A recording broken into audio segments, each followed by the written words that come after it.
Quando o assunto é religião, nem sempre dá para conciliar as limitações de uma doutrina com os compromissos da vida cotidiana. No caso dos sabatistas, os conflitos são frequentes e muitas vezes a solução só é encontrada quando o caso chega aos tribunais.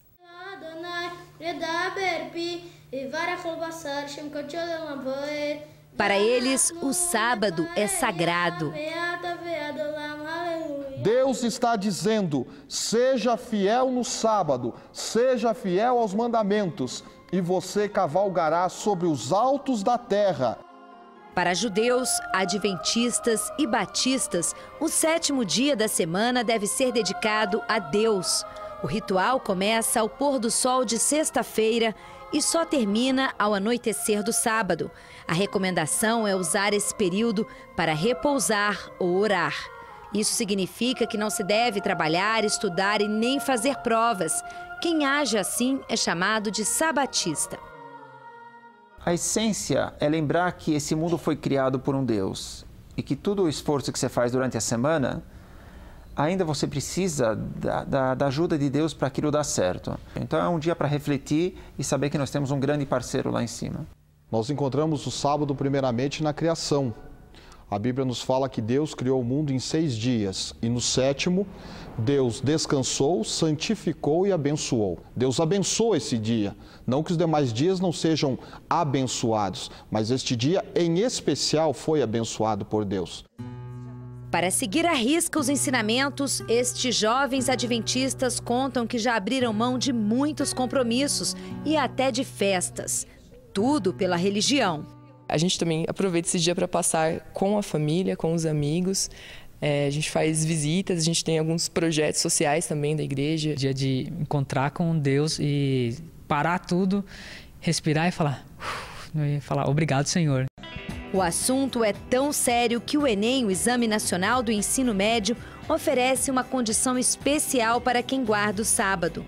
Só em 2010 foram 25 mil inscritos. Os estudantes chegam ao local do exame no mesmo horário dos colegas, mas ficam confinados em uma sala e só começam a fazer a prova depois das 6 da tarde.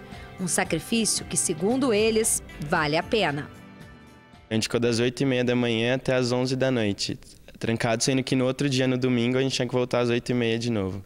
Então é bem complicado pra gente, questão de disposição. Eu não abriria mão do sábado, porque o sábado não é meu, o sábado é de Deus. Então é como quando alguém pede uma coisa emprestada para você e a coisa não é sua.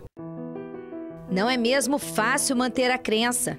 Kielze, que é filha de um pastor adventista, conhece bem as restrições e as dificuldades.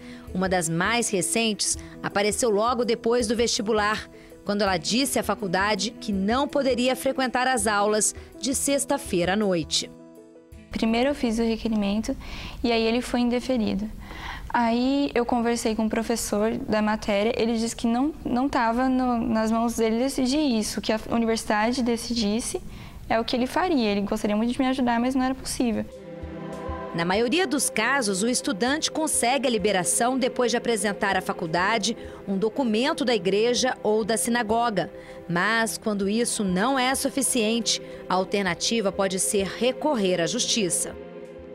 Geralmente, algumas universidades aceitam prontamente e dão esse tipo de concessão, dão oportunidade de fazer trabalhos e tal. E foi isso que eu sugeri, que eu fizesse trabalhos, pesquisas semanais. Mas, infelizmente, a faculdade não entendeu a minha situação. No Brasil, a liberdade de crença está prevista na Constituição e em tratados internacionais assinados pelo país. E foi com este argumento que a estudante procurou a justiça. O resultado não poderia ser melhor. Para o juiz que analisou o caso, a aluna pode compensar as ausências em sala de aula com trabalhos complementares. Não se trata de privilégio da aluna. Se trata, na verdade, de um direito ao direito de crença que ela possui. Agora, esse direito de crença dela tem que ser compatibilizado com a isonomia. Então, o que a instituição tem que fazer? O que prevê a lei e a Constituição? Nesses casos, tem que se oferecer uma prestação alternativa ao aluno.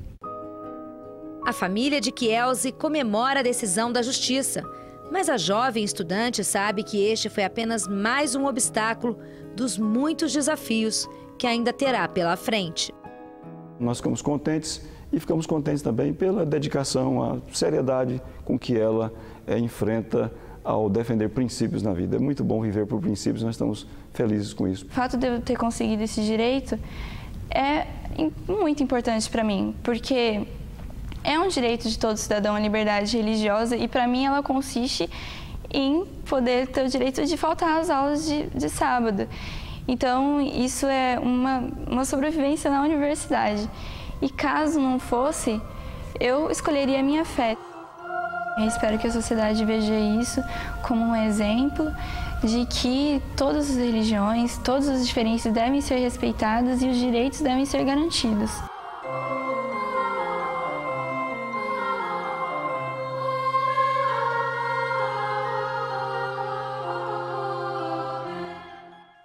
As limitações sofridas pela estudante paulista também atingem outros brasileiros. Em 2006, por exemplo, nós mostramos aqui a história de Adriano, que desistiu da carreira de jogador de futebol porque não podia atuar nas partidas marcadas para sábado.